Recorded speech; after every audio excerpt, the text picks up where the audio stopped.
কাকিমা আজকে হয়তো বুঝতে পারছেন যে তাকে শুধু ব্যবহার করা হয়েছে, তাই তো আজকে বিধানসভা থেকে বাইর হয়ে এই ধরনের কথা বলছেন। কাকিমা একটুখানি দেখে নিন আপনারা। আমি খুব ডিস্টার্ব যে এতদিন আমাদের যে মুখ্যমন্ত্রী ছিলেন তিনি আইনের শাসন প্রতিষ্ঠা করতে দিতেন না, এখন তো আইনের শাসন প্রতিষ্ঠা হয়েছে। প্রথমে এটা বলি যে কাকিমা বলছে যে আগের যে সরকার ছিল অর্থাৎ মমতা ব্যানার্জির যে সরকার ছিল সে নাকি আইনের শাসন প্রতিষ্ঠা হতে দিতেন না, কিন্তু আজকে তো আইনের শাসন হয়েছে। তবুও সিবিআই কার হাত, কে বেঁধে রেখেছে তার হাতটা যে সিবিআই কোনো কাজ করতে পারছে না? চরম ভৎসনা দিয়েছেন আজকে, আপনারাও ছিলেন, দেখেছেন।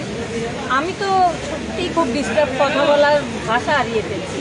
আজকে প্রায় 2 বছর হতে। এবং এটাও বলছেন কাকিমা যে সিবিআই এর হাত কে বেঁধে রেখেছে, যার জন্য সিবিআই কে কোনো কাজ করতে দিচ্ছেন না। কাকিমা আপনি একজন এমএলএ, আপনি এটাও জানেন না যে সিবিআই কার কথা শুনে কাজ করে, রাজ্য সরকার না কেন্দ্রীয় সরকার? ঠিক এটাই হয়েছিল মমতা ব্যানার্জি যখন থাকাকালীন আপনার মেয়ের সাথে একটা দুর্ঘটনা হয়েছিল। এটাই হয়েছিল, কেন্দ্রীয় সরকার সিবিআই কে অতটা কাজ করার সুযোগ দেয়নি, যার জন্য মমতা ব্যানার্জিও রাস্তায় নেমেছিল। মনে রেখে দেবেন কাকিমা, আপনাকে শুধুমাত্র ব্যবহার করা হয়েছে। এখনো বলছেন সিবিআই হাত বেঁধে দিয়েছে কে, কিন্তু আপনি একবার দেখলেন যে আপনার যে দলের হেড শ্রী নরেন্দ্র মোদী, আমাদের দেশের প্রধানমন্ত্রী, যে এই সিবিআই কে কন্ট্রোল করে কেন্দ্রীয় সরকার, আর আপনি শুধুমাত্র এটাই বলছেন যে সিবিআই এর হাত কে বেঁধে রেখেছে। গত কয়েকদিন আগে যে যোগা দিবস হয়ে গেল, সেই যোগা দিবসে কলকাতায় এসেছিলেন নরেন্দ্র মোদী। আপনি সেখানে রিসিভ করতে গিয়েছিলেন, আপনি এটাও বলেছিলেন যে আপ ক্যাসে হো, মিডিয়ার সামনে এসে বলেছিলেন, এটা অনেকেই দেখেছে। সেই কেন্দ্রীয় সরকার শ্রী নরেন্দ্র মোদীও সেই সিবিআই কে কন্ট্রোল করে, আর আপনি বলছেন যে সিবিআই এর হাত কে বেঁধে রেখেছে। বন্ধু, আপনি কি এটা বলতে চাইছেন যে তৃণমূল এখনো পর্যন্ত সেই সিবিআই এর হাত বেঁধে রেখেছে? সিবিআই, তৃণমূল তো হেরে গেছে, তাহলে হারার পরেও কি আপনি এটা বলছেন যে তৃণমূল সিবিআই এর হাত বেঁধে রেখেছে? কারণ তো এখন আপনি এটা কিভাবে প্রমাণ করবেন বলুন তো? সারা দেশেই তো প্রায় আপনাদের সরকার, আপনাদের পার্টি তো এখন সারা দেশেই, তা আপনি এটা কিভাবে প্রমাণ করবেন যে তৃণমূল সিবিআই এর হাত বেঁধে রেখেছে? আর আপনারই যে নেতা, আপনাদের যে নেতা নরেন্দ্র মোদী, আমাদের পিএম, তিনি কলকাতায় এসে এটাও বলেছিলেন, এই দেখুন, যে পরিবর্তন কেমন লাগছে, একটুখানি দেখুন।